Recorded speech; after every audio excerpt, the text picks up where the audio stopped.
morning. Hello. Oh my. This is better than a kindergarten class. Good morning, everybody. I'm so glad you're here. My name is Debbie Sorensen, and I have talked with most of you via email, and I want to welcome all of you for being here today through the welcome meet and greet. I think some of the newest people here moved in last week. So show your hands if you moved in last week. Okay, there's a few. We really, really appreciate your being here. What we're going to do today is we're going to introduce you, obviously, to Bella Vista. And I will do a brief introduction, and I'm going to turn it over to Tom Jetson, who's the COO of the POA. That's a mouthful. And he will talk about all of the amenities here. And then Peter Christie is here as our illustrious mayor of Bella Vista, and he will discuss about the city. And then we'll have an open forum so that if there's any questions and that type of thing that you have, we'll answer any questions for you. Also, did everybody get a little blue ticket? Did everybody get a blue ticket? Because we do have a few little, you didn't. Okay, I'll get, okay. Hang on, I'll be right over. Okay. We have a raffle, so we'll do that also. If any of you would like to stick around for lunch, the restaurant opens at 11, and there'll be 2 or 3 of us here to have a table, and you're welcome to join us at the table as we just meet around that table after we clean everything up, okay? The first thing I'd like to do is, besides welcome you, I'm going to give you just a very brief history on Bella Vista. And before 1915, obviously, for thousands of years, the indigenous people lived here, and it was definitely inhabited by many, many people for many years. But in 1915, a couple from Bentonville named Baker, Reverend Baker and his wife, bought some land and had the privilege, or the right or whatever, to dam Little Sugar Creek. And so they made up Lake Bella Vista for the first time. And their goal was to have a summer resort. The problem is it was a lot of work, and it was more work than they expected. So after 1915 and 1917, they sold Bella Vista name and Lake Bella Vista and the land that they had to 3 brothers named the Lineberger brothers, and they're from Texas. And I guess they're well known in Texas. Anyway, they moved up here. Their goal, again, was strictly a summer resort. Uh-oh, now you're in trouble. And I know him. He is definitely in trouble.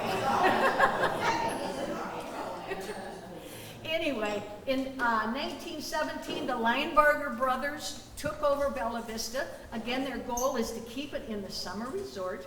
They did things like they built a multi-purpose 9-hole golf course. And I say multi-purpose because it was also a landing field for the airplanes, since there was no airport. A long fairway. In 1929, they built a 65-room beautiful hotel called the Sunset Hotel. If you drive down 71 on Sunset Drive on the right, that's where it went up on the hill. Unfortunately, it eventually, many years later, was burned down because of arson. The unusual thing about that hotel was it had private bathrooms. And in 1929, that was a pretty big deal. And some of the suites also shared the bathrooms. In 1930, the Linebergers opened up what's called Wonderland Cave. And the cave was for dancing, big band music, and was used for many, many years, very popular. The actual temperature stayed around 67, 68 degrees year-round. So, and it was also used for meetings. Once the Linebergers had it for many, many years, in 1952, they sold it to a gentleman named E.L. Keith. And E.L. Keith came from Texas also. He was here, and his goal, again, was going to keep it a summer resort, but he expanded it and added a lot more of the horses, the trails, that type of thing. The thing he didn't do was there was a pavilion for dancing that the Lineberger brothers had, and E.L. Keith did not believe in dancing or drinking. So he changed, yes, he changed the pavilion to a roller skating rink. And he did not buy the Wonderland Cave. It stayed within the Lineberger, the Lineberger group. Anyway, After E.L. Keith had it in 62, 63, a gentleman named John Cooper Sr. came along, and you'll hear his name a lot here in Bella Vista. John Cooper Sr. had an image here, and he was a forward-thinking man. He really wanted to expand the 3-month vacation rental type thing to 12 months of the year, and it would be a residential, recreational retirement community. And when I moved here 17 years ago, we were about 90% retirees, and now it's about 38%. So that tells you, if you look around the room, it tells you how things have changed. We're really a bedroom community now for Bentonville, Rogers, and Bella Vista and that area. Anyway, John Cooper Sr., in his infinite wisdom, he developed 7 golf courses. He built the 7 lakes here in Bella Vista. This building was his first golf course and first building here, and he had it designed by E. Fay Jones. And E. Fay Jones was a student of Frank Lloyd Wright. So as you look around this building, it was redone when? How many years ago? 2017. Okay, 2017. The building was redone. 1917. 2017. But it also is on the National Registry, so it's a very special building. And this golf course was the first of the 7 golf courses that was developed, and this was the first 18-hole golf course. Anyway, in 2006, not 1906, in 2006, the village voted to become a city. Thus, we have a mayor. So in 2007, we became the city of Bella Vista. And now I'm going to go ahead and turn this over to Tom Judson to talk about the amenities here in Bella Vista. Okay, thank you.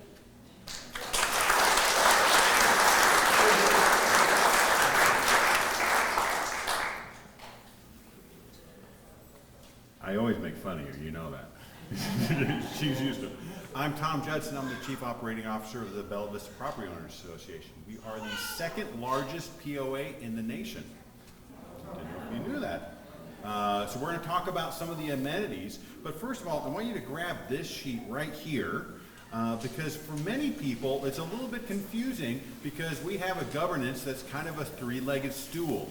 So I want to cover this real quickly, and then I'm going to jump into more detail on the POA, and then I'm going to hand it over to the mayor, and he's going to talk about mayor stuff. So first of all, 3-legged stool. First is the city. The city, they're in charge of police, fire, roads, building permits, those types of things. Okay? We have a city council, we have a mayor, they're all elected by residents. Okay? The next one is the POA, Property Owners Association. We are Parks and Rec on steroids. 7 lakes, 7 golf courses, trails and everything, and pools and everything. We have our governance. We have a board of directors of 9 volunteer board members. They have 1 employee, that's myself, and then we have 450 employees that report to me. So it's a very large organization. We're also the water utility.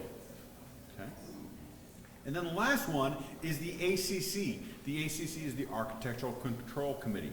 And they're going to make sure that the person next to you the house next to you doesn't paint their house bubblegum pink or something crazy like that, or you don't have a car on blocks in their front yard all the time, or those types of things. So they're going to control those type of things. Now, in some cases, when you're doing construction, you're going to have to get a permit from the ACC and from the city, but conveniently, their offices are located right next to each other. Okay, so that's the 60,000 foot high view of our community. So a little bit different than a lot of communities that the city does almost everything. We're here, we have a 3-legged stool. Okay, next thing I'm going to have you do, I'm going to have you grab this one, and we're going to go to the inside where we have the map. Okay, and we're going to talk about some of the amenities. All right. So first of all these amenities are subsidized in some way, shape, or form by your $37 a month assessments. And for those of you who are coming in from California or wherever, you're probably saying $37 a month in dues or assessments, whatever you want to call it. Boy, you must mean it should be 137 or 237, but we don't. So let's start on this. We're going to start on the far left side, which is the far west side. And you'll see way over there, number 43, that is our gun range. So if you're into pistol, rifle, skeet, trap, we have all those facilities over there. It's a really nice setup. Go over to the skeet and trap. If you're just getting into the sport, you can even rent some shotguns, get ammo there. They even have classes like concealed carry, those types of things. So we do a lot of stuff out at those facilities. Highlands, 18-hole golf course. We have a nice pub out there, and we recently added pizza out there. And we're going to be expanding the menu pretty soon here. But that's a lot of activity there. So if you want to go watch Arkansas play, which they're playing at 11 o'clock today, go up to Highlands Pub and Patio, grab a pizza, beer, you have a great time. Branchwood. So Branchwood was renovated a couple years ago. Branchwood, we have a fitness center there. It's our only indoor pool. On top of that, we have 6 pickleball courts out there. And we have a nice 1.5-mile walking trail, and there's a disc golf course there. But the 1.5-mile walking trail, it's not for the faint of heart. When you get to the bottom and coming back up, it's a little rough. Yeah, the disc golf course, there's 150 disc golf courses in Arkansas, and we are rated number 4. So it's pretty cool, pretty cool. All right, let's move down to Loch Lomond. We have another hub of activity there. You see Lake Point. So Lake Point was renovated in 2017. Beautiful facility, overlooks the water. You can't pick a better place to go for a dinner. We also have do weddings out there, and we have a nice wine bar. So it's a great hub of activity. I said that already, I'm sorry. And then we also have the marina there. You can rent boats very affordably for members. You can rent kayaks, you can rent boat slips, although there's a waiting list right now. But it's a great area to go. And then at the foot of the dam, we have a really nice park there. We have a dog park there. We have a walking trail there, which is reasonably flat. And if you go walk in that area, you'll notice that we're working on 2 ponds there. They're aquaculture ponds, and that's where we're going to raise our own fish. Because all 7 of our lakes, they're man-made, so the fish don't just magically appear there. We have to put them there. So as opposed to purchasing them, and it gets harder and harder to do that, we're going to grow our own. We're putting in 2 ponds there now, and then hopefully next year we're going to add 3 more for a total of 5, and we'll have different species of fish. But I'm not the right person to ask about fishing because I've caught this many fish in my day. They see my hook and they go the other direction. Okay, Scottsdale, another great facility. That's an 18-hole facility. It's a Scottish link style golf course. It has stacked sod bunkers, so it's really, really cool. And the clubhouse is rather small, but it's like a Scottish pub. So, and they have an outstanding deck. So my wife Allison and I will go there sometimes. We'll grab a beer. We don't play golf. We're just going to grab a beer. We're going to sit on the deck. Beautiful day, overlooking the 18th green with the pond and everything. Can't get it any better. It's pretty cool out there. Let's come south. You'll see the beach. We got a beach. That's pretty cool. It's a great setup. We opened that in 17 or 18. And it was an immediate hit with the kids and grandkids. We just got a lot of people that use that facility. It just closed last week, but you can go down and you can take a look at it. We have a boat ramp there that you can get into the lake, but we have a swim line for the beach. The sand is almost the same type of sand that we use in the bunkers. It's not exactly the same, but it's very similar. But we have a swim line so the kids can swim out safely. We have a little lily pad that they can jump on and play around and so forth. We have a beach volleyball court out there, and we have a playground. It's a zip line playground piece of equipment, and I weight tested it for everybody's safety, okay? So we're feeling pretty good because this guy doesn't miss a meal. All right, now you'll see that as I'm going along, you'll see all the little dotted lines on those. Those are the 100 miles of soft surface trails. In the city and the POA, we partner on those 100 miles, and we share that responsibility. So it's a really great example of how a municipality and a private corporation can work together synergistically. You know, the mayor and I talk on the phone too often. Too often. Yeah, look at you, agreed. That's not very nice of him. But we get, you know, we work together to make sure, because we want to make sure we better the lives of our members, better the lives of our residents. All right, we're going to move over to Tanyard Creek. If you have not gone on the Tanyard Creek Trail to go for a hike and see the waterfall, you have missed out. Go over there. It is a great walk. We have a swinging bridge, the whole thing. It is perfect, and you can get to see the waterfall there. It's really, really picturesque. If you see any of our pictures where you have a waterfall, it's not on this one. That's that picture there. Also in that area, we have our practice center. Okay, that's our golf course practice center. We do 65,000 buckets a year out there, so a very, very busy center. So I'm going to talk about that. So one thing, when you use some of our amenities required an admission fee or an amenity usage fee. But the best way to get those fees lower is if you get an activity card. Raise your hand if you have an activity card. Outstanding.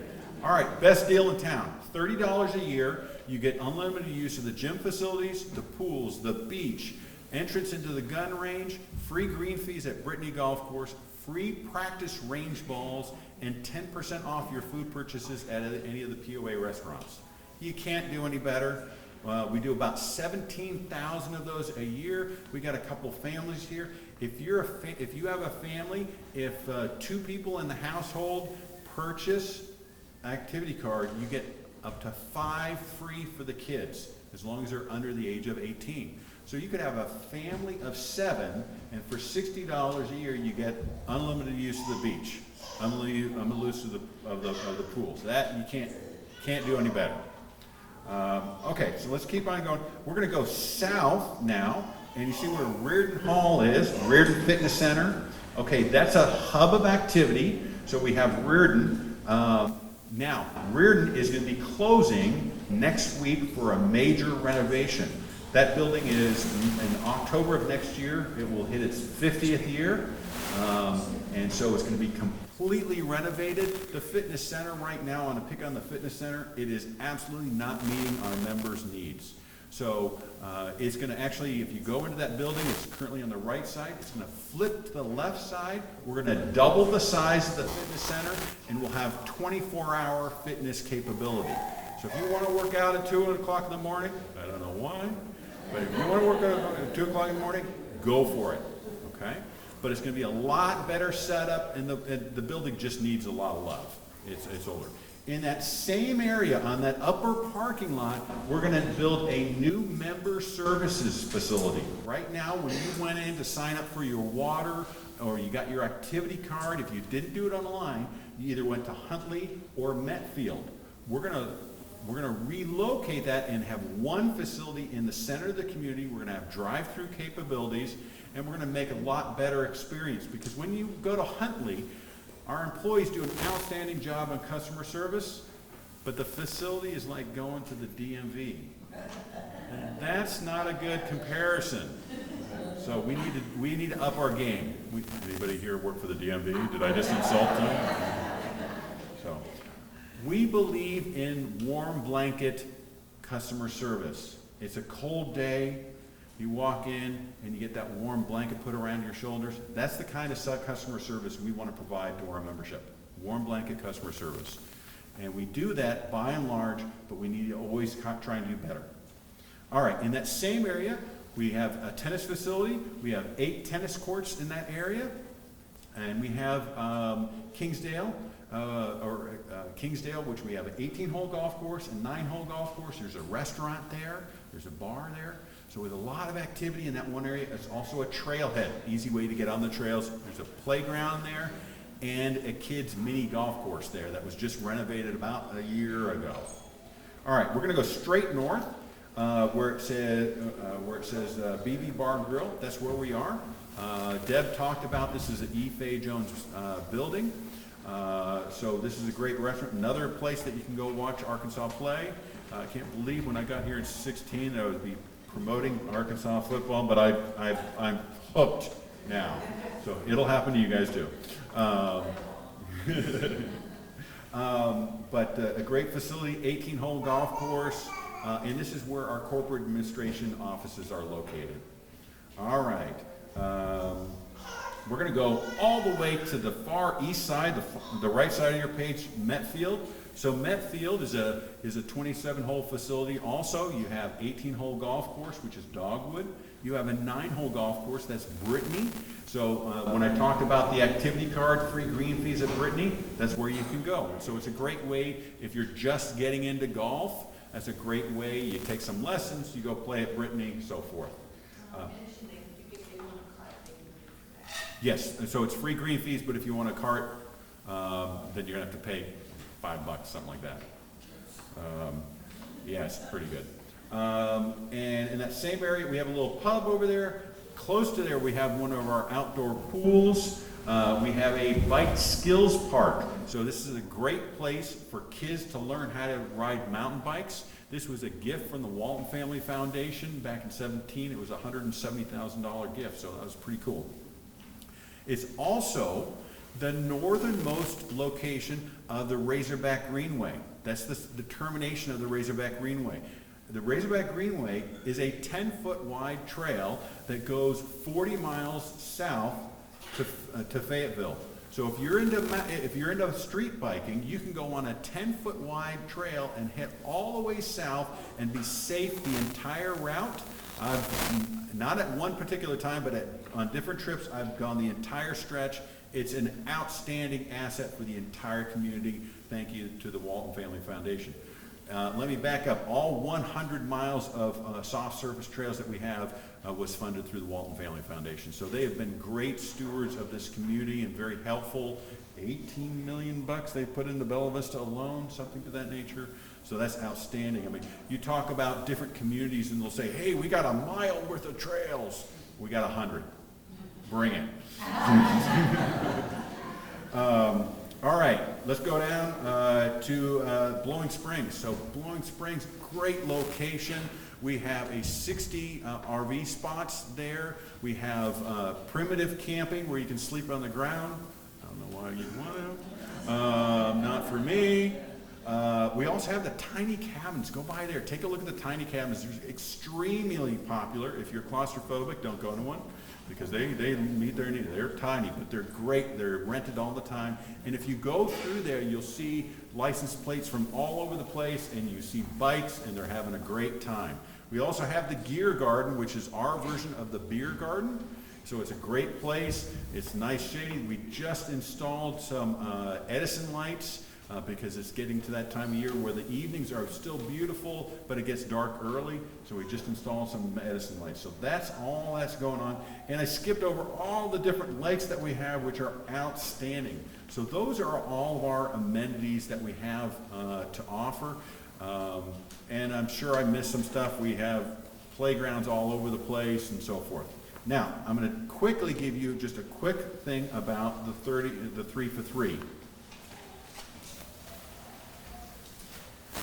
All right, so we mentioned earlier that our assessments they're $37 a month. $37 a month. What we're asking of the membership is that we increase it to $3, increase it by $3 to $40. I'm sure some of you guys are like, and what's the big deal? But this has to be approved by a vote of the entire membership, okay? So let me give you a little history lesson. Deb gave you a little history lesson earlier. There's going to be an exam later on today for that. But there was a period from 2001 to 2020 where the POA was unable to get any increases in assessments for 19 straight years. There was about 7 attempts, and all of them were shot down. In 2020, what ended up happening is, while an increase in the assessments requires a vote of the membership, an increase in the amenity usage fees only requires a vote of the board. So over that 19-year period, every time there was a failure in an assessment vote, the board would increase the amenity usage fees, and they got high and they got unreasonable. Golf, we were charging way too much for golf. The best example is gym usage. We used to charge $225 a year to use our gym facilities. And that compares to Planet Fitness in Bentonville, where you can get it for $120, and their facilities were better than ours. Formula for disaster. So in 2020, what we did was we hit the reset button. We fixed all of our fees, so all of our amenity usage fees, which are new to you, but they're, in a way, they're new to us too, because we lowered all of them and made them very affordable. So if you play golf, if you register your boat, if you get an activity card, it's all very affordable. And that's because we raised the amenity usage, we raised the assessments by $13 to get to the $37, but we were able to keep our fees lower. So what we're asking of the membership is, with a $3 increase, we will continue to keep the fees the exact same for 3 more years. I think that's a really good thing. I really like our fee schedule. I think it's fair. It encourages usage. Since we adopted the 2020 plan with the new fee schedule, golf rounds went from 135,000 rounds a year to 175,000 rounds a year. The number of activity cards, we went from 10,000 a year to 17,000 a year. Gym usage, pool usage, beach usage has all gone up because the membership has embraced the new fee schedule, and we want to keep it the same. On the inside, you'll see what the fees are, and unfortunately, if we are unable to get the assessment increase approved by the membership, we're going to have to raise our amenity usage fees. Like with everybody, you go to the grocery store, you go to the gas station, the price is going up, it's hitting the POA just like everybody else. So if you're a golfer and you get a primary golf membership, right now you're paying $1,600, it's going to go up to $1,700. That is only if we are unable to get the assessment increase approved. If it does go through, we're going to keep the fees the exact same for 3 more years. Moral of the story is, make sure you vote if you're eligible to vote. If you're brand new and you just bought your house just a couple weeks ago, you're not eligible to vote. You missed the cutoff date.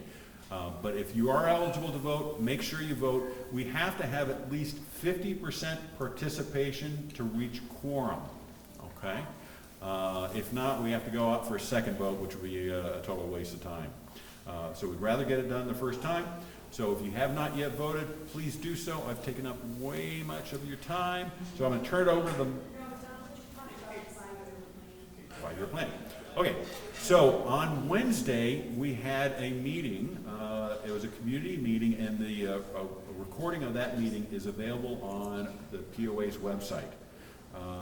And what we did was we developed, so last year at this time, we put out a member survey talking about the future, what's important, what do we need more of? Do we need more pickleball courts? Do we need 24-hour access to our gym facilities? Those types of things. We sent that out. We received 12,000 responses from the community. Outstanding responses. We also had focus groups where we took a smaller number and we brought them in and asked them really detailed, in-depth questions. So it was very productive. From that information, we developed a 5-year strategic plan that will carry us the next 5 years. Okay? So I encourage you to go on and to look at the 5-year plan. It's available. All the information is available on our website. And comment. We're going to be sending out a survey. We want your comments. So we're starting with a survey, the 12,000 responses last year. We did our work in the middle, and we're going to end with a survey where we're going back to the membership and say, okay, how did we do? Did we get it right? Did we miss something? Do we need to change something? The plan should be fluid. We should make adjustments. So right now it's in draft form, and we're asking for everybody's input, and then we'll finalize it later on. Okay? We're also going to, can I talk about Birchdale South? Okay. One more thing. We got a lot of stuff going on. Okay. Who knows where Allen's grocery store is? Okay. You know that land just north of that? where the old golf course was. That golf course was closed in 18 because of flooding. Long story, but basically water does not like to take turns. And when it does, it destroys things. Okay, so that area of land has not yet been developed. Okay, so I'm going to call that area Birksdale South.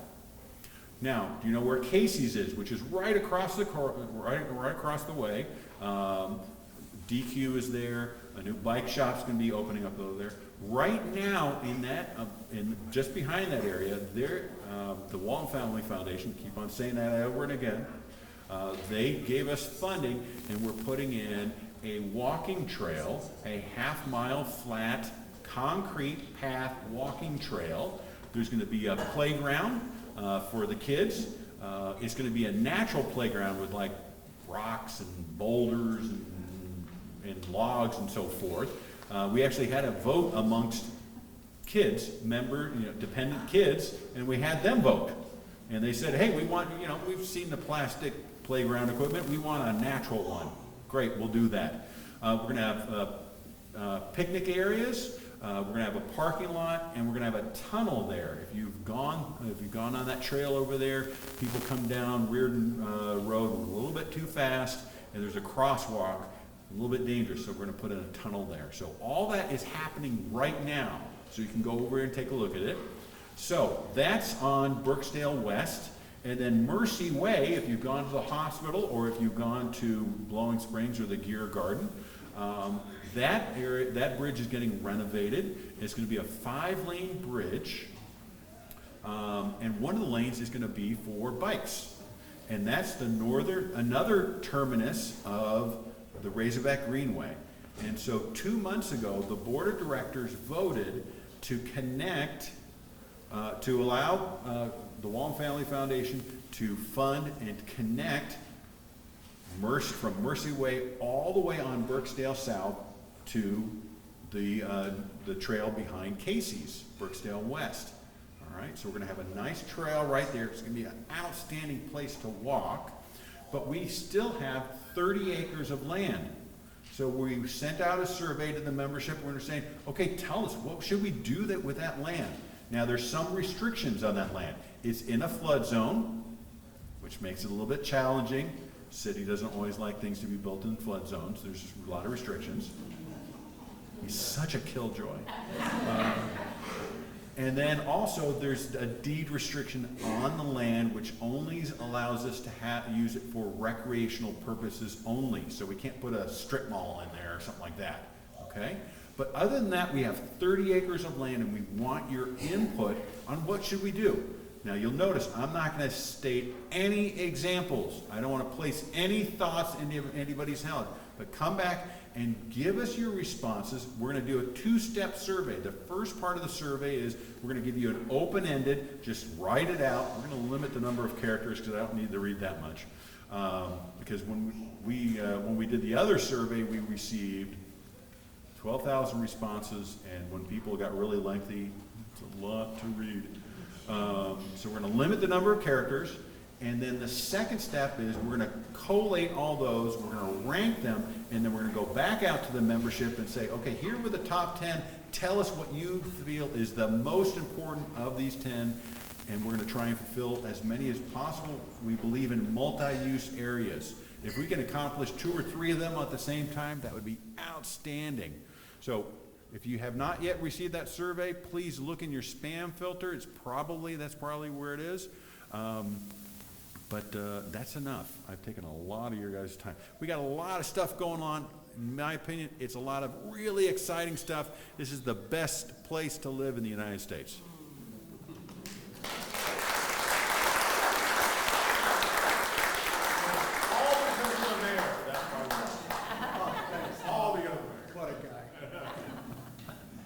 Good morning. As you can see, we get along very well. Peter Christie, a little bit about me. I'm originally from Canada. I was transferred to the U.S. at the end of 1993. We became citizens in 2004. I worked in the corporate world for 33 years as a vice president with a Fortune 500 company.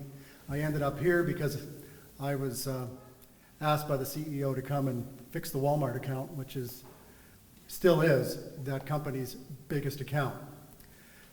I retired in August of 2013. I said to my wife, okay, we've still got a house in Phoenix, we're renting here, and we have a home up in her hometown in the province of Quebec. And so I said to her, what do you want to do? And she said, keep Quebec, sell Phoenix, and buy here. Because I will tell you, this is the best place to live. It's a great place to call home. I have lived and worked all over the world, and I will tell you, I have never seen anything as beautiful as Bella Vista. Its name is perfect. So, there are some handouts that I want to draw attention to. We live in a forest, and if you haven't gone through a fall season yet, brace yourselves. Trees, for funny enough, they lose all their leaves. What to do with the leaves, okay? And these are the best things to do. You'll see a lot of people blowing them into the hollows and everything in the back. If you can avoid doing that, I would suggest you do so. That only adds more fuel for a fire, God forbid, if we should ever have one. We've never had one. And for those of you who have moved here from California, the climate is different and the trees are different.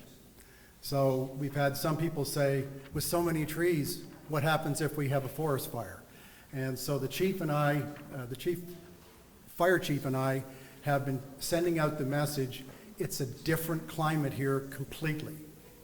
And we have fire vehicles that can actually get into the bush and get out onto the fields. They're not the big ones that you pay $450,000 for. Believe it or not, they're old converted ambulances, because we get the ambulances updated about every 6 years, and we get a new chassis, and they fix up the box and put the new box onto the new chassis. We get the old chassis back, and we repurpose it. So we have been converting many of them into lightweight firefighting vehicles so that we can, if need be, get into those very awkward areas. But this is the best thing to do.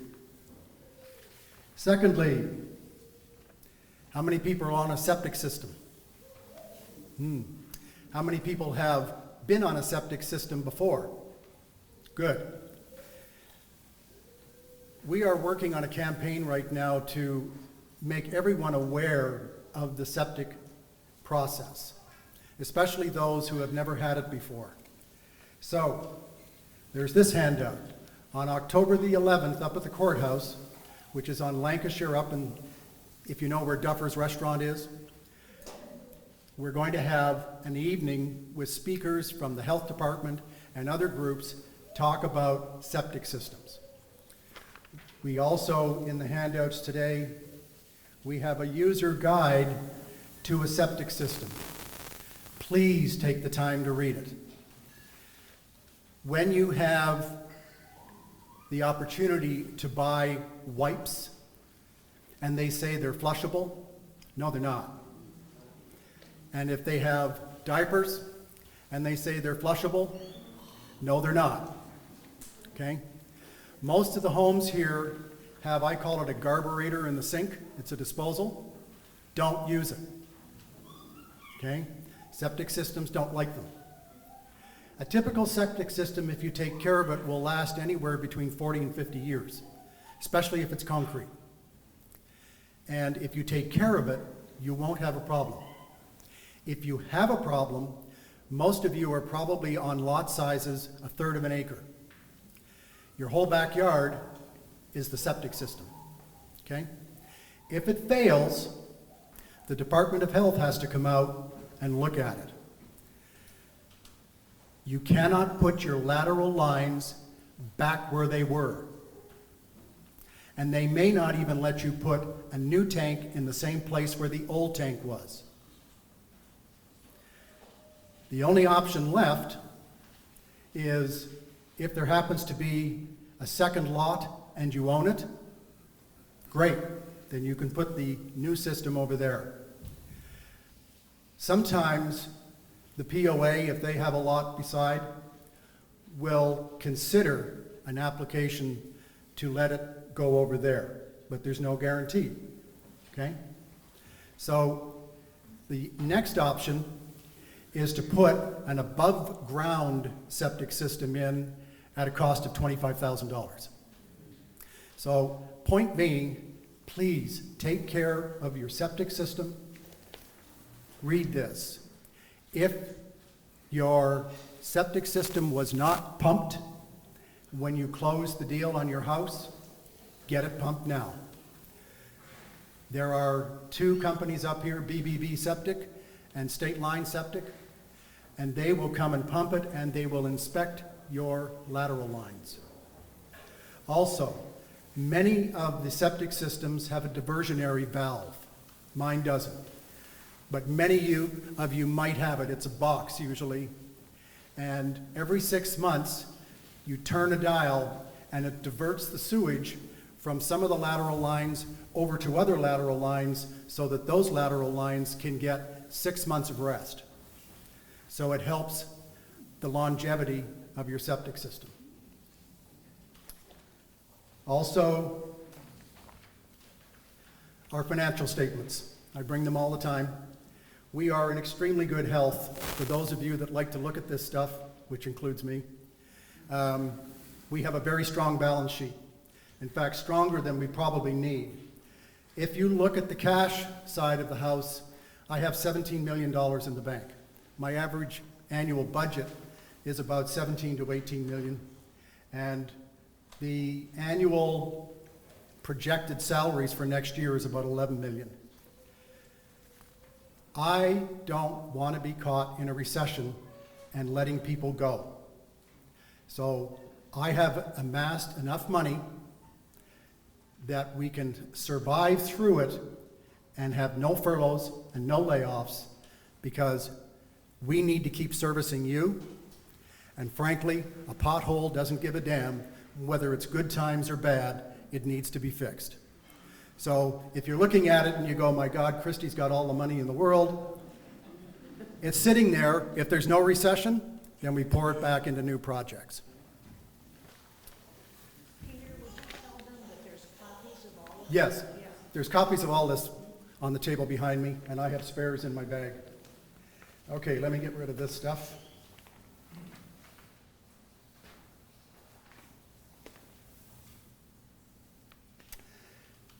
Okay, we have an election coming up, as you probably know, on the 9th of November, and that includes the city elections as well. We have 3 wards. There are 2 council members for each ward. There is a city clerk that's elected, and the mayor's position as well. I was first elected in 2015, and I was re-elected in 2018. Folks, I'm retiring at the end of the year for the 3rd time. My wife is overjoyed. But there is one thing you need to understand about the election in the city. You vote for every ward. So there are 3 wards up this year. There are 6 people on council in total, excluding me, and 3 of them turn over every 4, okay? But you get to vote for each ward, not just the ward in which you live. It's very unique. It also means that those running for office better have a good idea what's happening in the city in total, as opposed to just their little corner. So there are 3 running for mayor. There are 10 people running for the various ward positions. 1 person ran for the city clerk, and she has been acclaimed because there was no opposition. So we're already beginning to train her, and she looks great. We've had explosive growth in Bella Vista over the last 8 years, so much so that my focus has always been on infrastructure. We need to stay ahead of the growth because we have to manage the growth. We cannot let the growth manage us. And you will see the lack of vision in some of the other cities in the world where they let it go and they didn't keep their eye on the ball, okay? We're in good shape. We have 4 fire stations. One was brand new that we opened in 2016. We completely built a new number 3. We had an existing number 3 on Glasgow, and it was built in '87, a 2-man. We now have a 6-person fire station right across the street, and it has an ambulance in it and all the firefighting apparatus that we need. We had 38 firefighters when I came on board. We now have 60, and we're looking at a grant from the feds that we've used before to get 12 more. We need 8 fire stations over the next 25 to 30 years. So we're already out looking to buy land for fire stations number 5 and 6. You're going to see some activity on the north end of 71 west side very shortly, probably after October. It has to go through the Planning Commission first. We're going to build a fire training tower and a fire training facility. Why? Because your fire insurance, unless it's Allstate, uses an ISO rating on the ability of a city to fight a fire. And it's from 1 to 10. If it's 10, good luck, get out the garden hose. I only know of one section in Rogers that is a number 1, and it cost them a fortune to get there. It was a 6 when I got here. Because of the number of firefighters we've hired, the new fire station, we've completely revamped all the equipment. And in fact, we have a new ladder truck on order, so we'll have 2. And by the way, you don't go to the ladder store. You have to order it ahead of time. It's the same with the pumpers. The pumpers are about $450,000, and the new ladder will be about $1.3 million. But the fire training facility gives you huge advantage to getting your points down. So it was a 6 when I got here. We got it to a 4. I want to get it to a 3. I don't think we'll ever get lower than that because we've got hills. And that impedes the ability of a very heavy truck full of water to get to where it needs to go. But we're a lot better off than we were 8 years ago. So point being, we're looking to the future. We floated our very first bond in 2020. It was a $24.3 million bond, and all of the constituents voted, and we had almost 70% saying do it, and also put in a 1-cent tax to pay for it. We used that money to build the new fire number 3. We're using that money to build the training center, and if you've been up on Forest Hills Boulevard, which is a State Highway 279, on the extreme end towards Gravett, you will see beside our brand new street building that I opened up in 2016, a very large building that's being built. That is our very first police station. Our police right now are in a former POA office that's down beside where City Hall is and Fire Station number 1. The police have grown as well. I brought in a new chief from Tucson, and he has completely revamped the operation. We had 22 sworn officers. We now have 40. And we're going to add 3 more, hopefully, for next year, because we've got to stay within reason. The FBI has a ratio. For every 1,000, you're supposed to have X. We don't need that X, but we need to get a little better. Is there crime here? Yep, sure there is. Is it bad? Sometimes. Is it hurting our rating? No. We're the 4th safest city in the state. The other 3 are smaller than us. So we have an extremely good fire capabilities and a very good police force. We also have a street department that has just blossomed. When I came in to office, the actual spend per year was $800,000, and most of it was chip and seal. Now, chip and seal is a very, very dirty way to fix a street. You basically lay tar and you throw gravel on it and you press it and you walk away, and you have the delight of having all your flower beds full of this stuff, that's on the edge of the road. And if you're really lucky, you'll be able to pick it up on the bottom of your shoes and walk all over your carpets with it. So the very first thing I did within 2 weeks when I came in, I said no more chip and seal. So we do 2 things. We have asphalt, and it's an overlay, and we also use slurry, which is a tar-like substance that actually fills in the cracks, and it will help the road last longer until we can get there to pave it. The city is 47 square miles.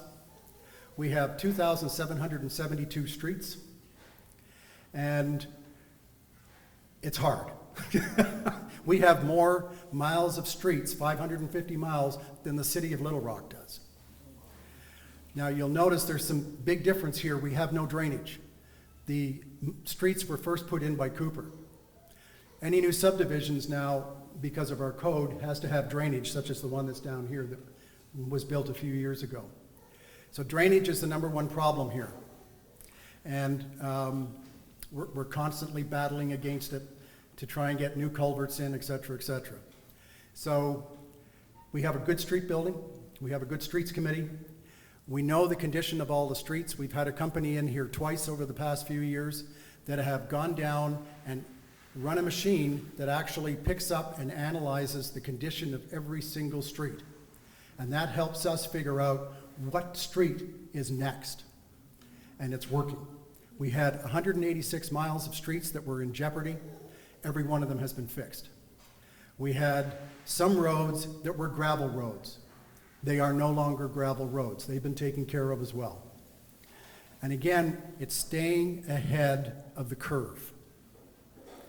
The 2020 census has us at 30,104. We've built over 1,200 houses in the last 2 years. We're not 30,000 anymore. We're probably closer to 33. Okay? And again, you have to plan for this and make sure that you're planning for the future. Something else to remember is, Tom is right, the POA and the city get along very, very well, and he and I do talk a lot. The POA boundaries and the city boundaries do not align. They're different, okay? For example, the POA has the gun range. That's over in Gravett. It's not inside Bella Vista. If you drive down 71, you've seen the older buildings and there's food trucks. That's not in the POA. There are some lots back there that are in the POA. There are islands inside the POA and city that are not part of the POA, which goes back to when Mr. Cooper was first starting all this. It's a fun city to try and govern. Where's Tom? Yeah. So when you signed all the documents, when you bought your home, you signed an agreement that you would abide by the covenants and the declaration of the POA, okay? There are some differences between our ordinances and the POA, but the POA, because you're part of a private club, takes precedent. So, our ordinance says it's fine to have X number of chickens because I've got farms. The POA does not, it's really not the POA, it's the ACC, does not allow chickens. So for heaven's sakes, don't get chickens.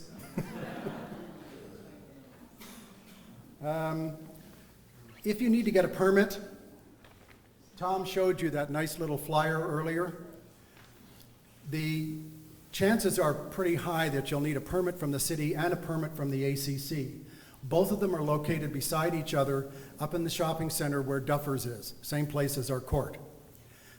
And so take the time to go in, introduce yourself, tell them right at the beginning what you're trying to do. For example, build a deck. And they'll walk you through the process because, again, it's a three-legged stool and it gets a little convoluted at times, but you can work through it, trust me. Tom mentioned the Razorback Greenway and the bridges that are in progress. The two bridges on Lancashire are state projects because Lancashire is a state highway. It's state highway number 340. They're way behind for a whole variety of reasons. I suspect the Tanyard one may be finished by the end of the year, but the other one around the corner close to City Hall, I don't expect that to be done until the fall of next year. The Mercy Way Bridge is a city project. Unlike the state, we actually hired a company that builds bridges. Funny how that works. So we hired Manhattan Bridge. They are ahead of their schedule, and they started later than the state projects. And Tom's right. There'll be numerous lanes. There'll be one lane that'll be just for bikers and hikers, but there will also be a sidewalk on the south side too. So if you want to walk from, say, Mercy Clinic over to CVS, you don't have to walk in the middle of the road anymore. And the Razorback Greenway was brought from the tip of Lake Bella Vista into Blowing Springs 4 years ago? Yeah.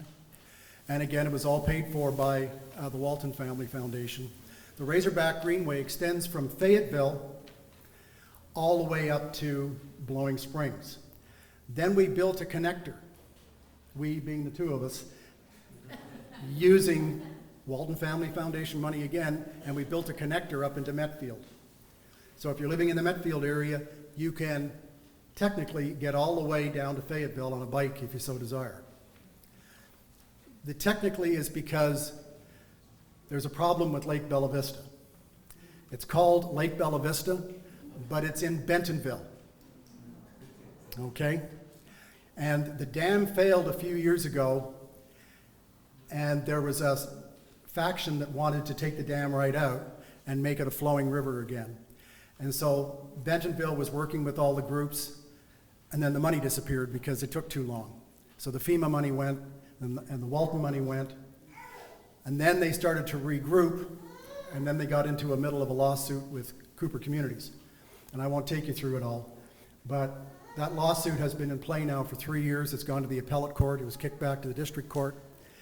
And Bentonville is not allowed to fix anything on that dam area until that court case is settled. So Lord knows how many years it's going to be. They did close the South Bridge because of all the erosion around the footings. I met with Mayor Orman in Bentonville about a month ago, and Trailblazers, which is the overall contractor, and the Walton Family Foundation folks, and we got funding so that that bridge is now open again. And thank God for that. So you can now get around the lake. You still can't walk around it. You have to turn around and come back because of the dam. But if you want to get down to Bentonville, you can now do it. I think Tom mentioned the tunnel at Reardon and the elections we've covered. I think that's it. Should we do questions? Sure. Tom, you gonna come over? Questions? Ma'am? I'm wondering about sewer systems. Is there a plan to extend sewer services around? Right. So there are 15,000 homes here, 3,200 are on sewer. The sewer is a private company, and they don't share their plans.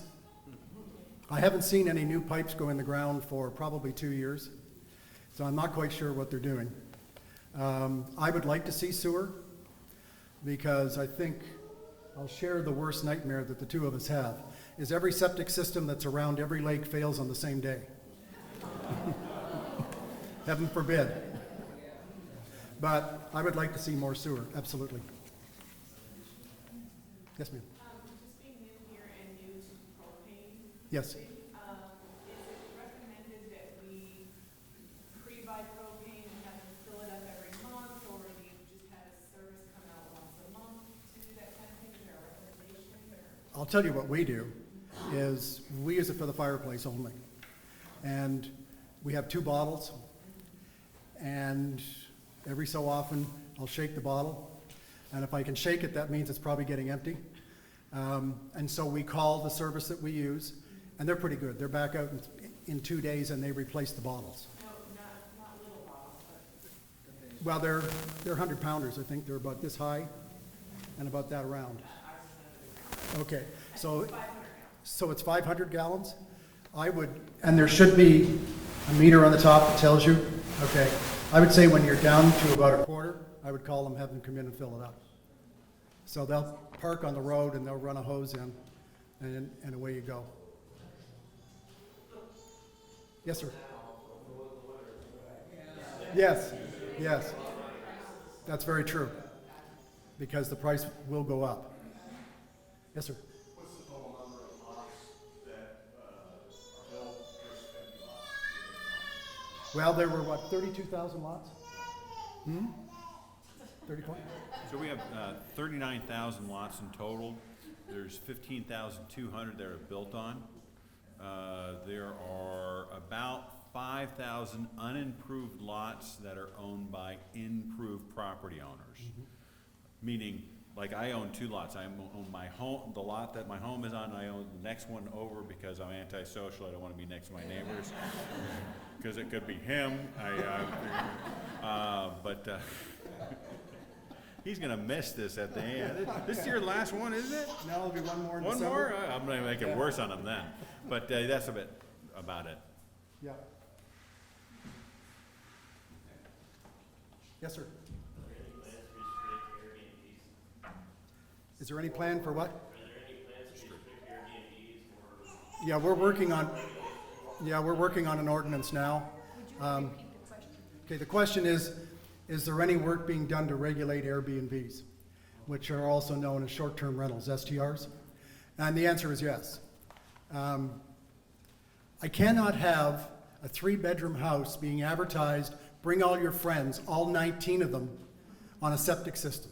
That isn't going to work. Not at all. So we've got the health department involved. It looks like if you're on a septic, their guidance is 3 per bedroom. If it's on sewer, it's 3 per bedroom plus 2 more in total. Okay? That was my crux of the whole thing. There's also noise problems, parking problems, and we have ordinances already to address that. There are some key issues now that we're still working on. One is enforcement. Who's the first point of contact? My preference is, and it's in the ordinance that I wrote, is there must be a local agent here. And that local agent has to go out and solve the problem before the police are called or anybody else. That's my preference. There are some on council who believe it's the police, but I will not be the front office of a hotel. Okay? And the second one is we have some zoning problems. So for example, there's a place called the Greens that's over near Reardon Hall. And it is a timeshare originally, but they also have short-term rentals, but it's classified as commercial. So what's the new zoning going to be? And we're working with the planners right now to try and figure that one out. Fat Tire is building a great bike store, which I hope will be open within the next few months. They're going to be renting rooms on the 3rd floor. It's zoned as commercial, but it's got STRs in it. What do we do with that? Don't get me wrong, I'm not against STRs. We need a hotel here badly, and there was one family that owns all the land, and they want too much money, so I've had every hotel walk. The STRs are a nice alternative. We did have short-term rentals here with a company called Vacation Rentals, and they got out of the STR business 2 years ago, 3 years ago, and that let the genie out of the bottle. We now have close to 500 Airbnbs here, okay? And we've got to keep it under control. So yes, we're working on regulation, maybe on the September council meeting, more likely October, we'll see. Anything else? Yes, ma'am.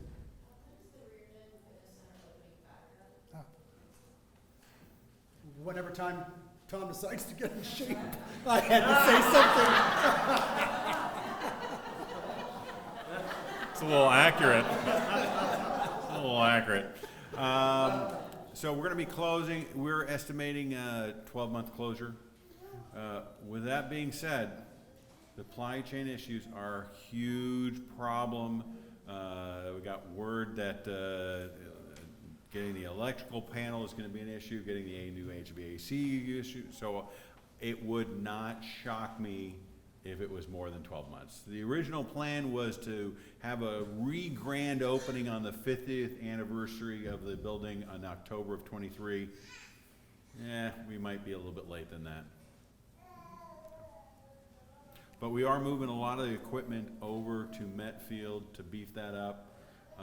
The other thing I failed to mention is I talked about the new member services building that we're under construction that will allow us to vacate the member services portion of the building at Metfield, which is our smallest fitness center. We're going to capture that space and we're going to enlarge that fitness center by about 40%. Still won't be big enough, but it'll be better than what it currently is. Will that be 24 hours as well? No, we're just starting. So at the end of this year, next year, we're going to be converting to a brand new software management system for our entire community. Right now, we have 24 applications. An application is like the food and beverage runs one application. The golf course runs another. We have 24. We only have 4 that are integrated, 16 standalone and 4 manual. So you can see that we're not very efficient right now. With the new system, we're going to have 20 integrated. So with all the systems can talk together. You're going to be able, this is going to be your membership card. You can go to the fitness center and boop, get it, you're going to be able to get in. The servers are going to have tablets where they can type in your order, and once they hit submit, it goes straight to the kitchen as opposed to watching the server go fill up water and do this, and you're like, when are you going to put in my order? It's going to go, and any time that server writes down writes down your order and then goes retypes it, it's an opportunity for an error. I mean, we have good servers, but if we can eliminate that. So that's what's going on. So not just yet, I definitely believe in the crawl, walk, run philosophy. And let's try it the first time at Reardon. Let's see how it goes. Let's see how successful it is. Let's see how many people use it. We might be open in the middle of the night and then nobody shows. So we'll see. Questions?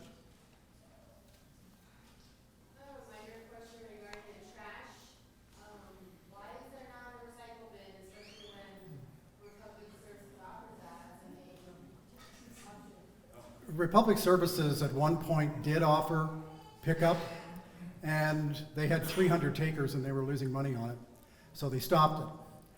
There is a debate going on right now about single stream, which is what you're talking about. It's called single stream pickup, where you have the cardboard and everything else in some sort of bucket, and they come along and they pick it up. There's a problem with it. One of the most lucrative types of recycling that is used down here, this is a private foundation that runs the one here, is cardboard. If you mix it with everything else, it becomes contaminated because people don't rinse their soup cans and everything else. It gets onto the cardboard. Guess where the cardboard ends up? In the landfill where you didn't want it there, in the first place. That's the problem. The other thing to remember is there are 5 full-time paid employees down there, and they also take the excess money and they give it to the animal shelter, to the museum, etc. So it helps the charities here as well. And because it's sorted on the front end, they do additional sorting because some of it ends up in the wrong bin and whatnot. And then if the price is down on something, they have enough buildings, they bale it and they'll hold it. For example, aluminum last year was really low. It picked up in January, and they had something like 20 bales of that stuff, and they made more money so that it could go back into the local community. This is very unique. You don't see this everywhere. Some of the other cities are now looking at this and going, maybe that's what we should be doing, because less goes into the landfill. But good question.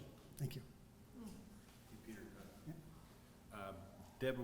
Debbie wanted to remind you, go onto the POA's website. We have a wealth of information on our website. We have financial information. We have board meeting minutes, videos of the meetings, committees. Get involved, join a committee, come to the meeting. We have 3 standing committees, the Lakes Committee, the Recreation Committee, and the Golf Committee. So get involved. Also sign up for our e-newsletter. It comes out every single week. You can determine whether you want to get it for lakes, whether you want to get it for golf and so forth, but sign up. And also make sure that our member services facility, they have your email address. Because right now with the old system, we have 2 databases. We have our email database through Constant Contact, and then we have our database for, send you out a reminder if you haven't paid your bill or if your activity card is coming out for renewal.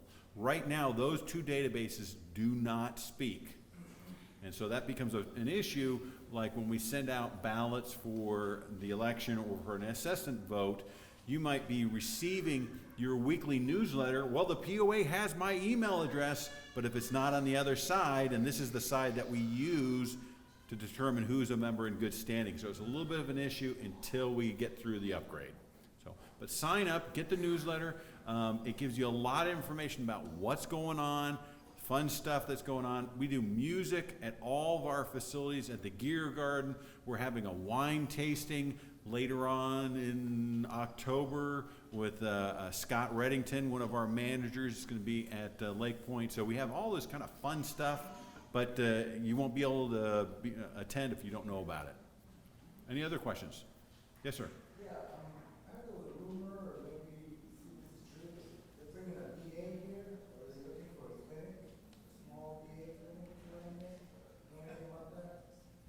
Oh, you do? Okay.